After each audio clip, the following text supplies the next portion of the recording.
Picture a place where lush, mist-shrouded peaks just plunge right into the deep blue of the Atlantic Ocean. Today, we're diving into a cinematic explainer of Sierra Leone. It's a nation entirely defined by breathtaking contrasts, a legacy of pioneering freedom, and honestly, an absolutely unbreakable human spirit. Let's get right into it. So, centuries ago, back in 1462, these exact imposing, jagged rock formations caught the eye of Portuguese explorer Pedro de Sintra. Mapping the region, he named them Serra Leoa, literally the Lioness Mountains. But human history here, it goes back much, much further than that. We're talking continuous habitation for at least 2.5 millennia. Those dense tropical rainforests and swamps actually provided natural defenses against ancient empires, creating this completely unique cradle of culture long before European ships ever showed up on the horizon. And the geography is just incredible. You have 400 kilometers of pristine Atlantic coastline meeting dense tropical rainforests. It is a land of profound contrasts, shifting from vibrant savannas in the north right down to dense mangrove swamps along the coast. It's an environment where the whole rhythm of life is dictated by a stark dry season and a heavy, heavy rainy season.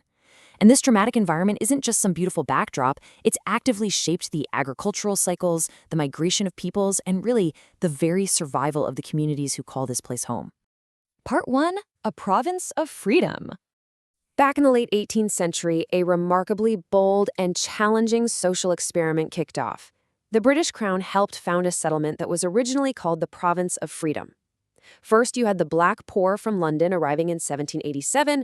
Then, in 1792, nearly 1,200 Black loyalists who had fought for the British during the American Revolution made the journey all the way from Nova Scotia to build Freetown. By 1800, they're joined by Jamaican Maroons. Together, alongside liberated Africans rescued from illegal slave ships, they forged the Creole, or Curio people. They created a brand new culture and language that still unites the country to this day. Now, amidst all the harsh struggles of building a society from scratch, dealing with disease, and the constant looming threat of illegal slave trading, this newly formed community did something truly extraordinary. In 1792, the heads of all households were given the right to vote for their political representatives. And here's the really amazing part. A third of those household heads were women. So Black female migrants in Sierra Leone were participating in democratic elections more than a century before women's suffrage movements achieved the same thing in many Western nations. Fast forward a bit to 1827, and Fora Bay College is established. For over a century, this was literally the only European-style university in Western sub-Saharan Africa. Imagine the intellectual energy buzzing through Freetown back then. It became a massive magnet for English-speaking Africans, from Nigeria, Ghana, Ivory Coast, everyone, seeking higher education in theology, education, and the arts. Sierra Leone wasn't just a resettlement colony anymore. It had genuinely become the Athens of Africa. Part 2, Diamonds, Deep Waters, and Trials. When you hear Sierra Leone, your mind might jump straight to minerals, right? But the massive beating heart of the economy, it's actually subsistence agriculture. It accounts for a staggering 58.5% of the GDP and employs 80% of the population. 2/3 of Sierra Leoneans are directly involved in subsistence farming, heavily focused on rice, which is eaten at basically every meal. So while the global narrative focuses heavily on what's extracted from the earth, the daily reality for most people here is completely defined by what is grown in it. But contrast those endless green rice fields with glittering gems. Sierra Leone exports up to $300 million in diamonds every single year, ranking it right up there among the top producers in the world, alongside massive deposits of rutile and gold. But as we know, this incredible wealth has historically been exceptionally difficult to manage. For decades, extracting these resources brought vast riches to a few, but really failed to uplift the broader population, which eventually fueled systemic corruption and, tragically, severe conflict.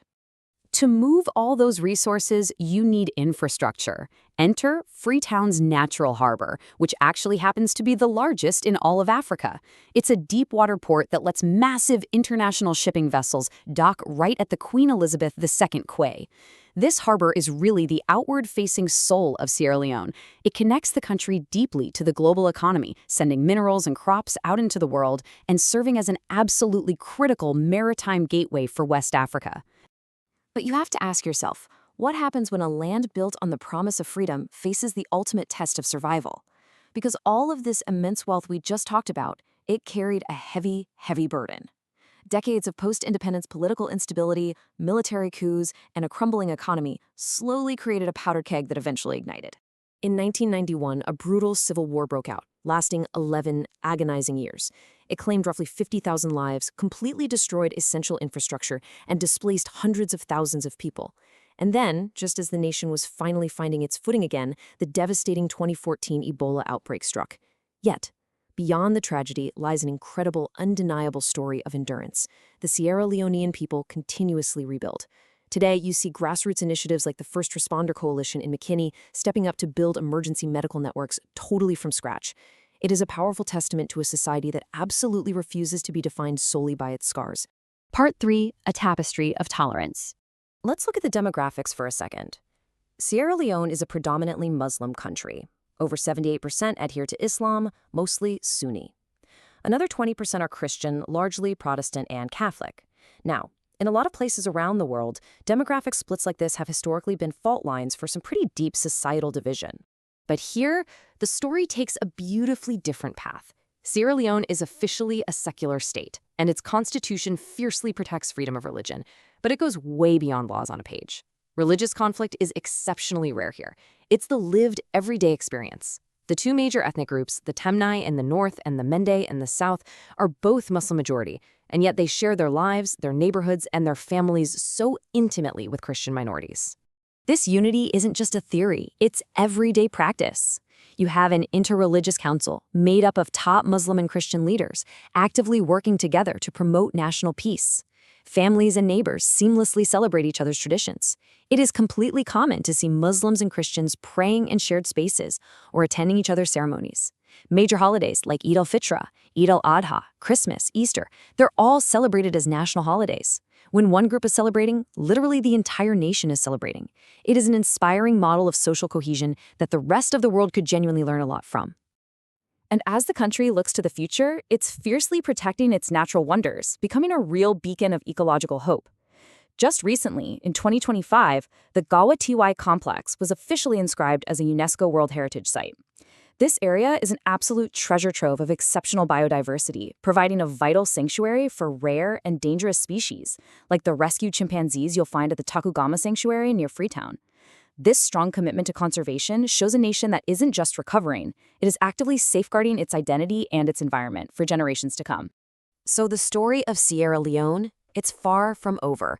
From those mist-shrouded peaks discovered in 1462 to pioneering voting rights, surviving the darkest of modern trials, and showcasing breathtaking religious harmony today, it really is a masterclass in human resilience.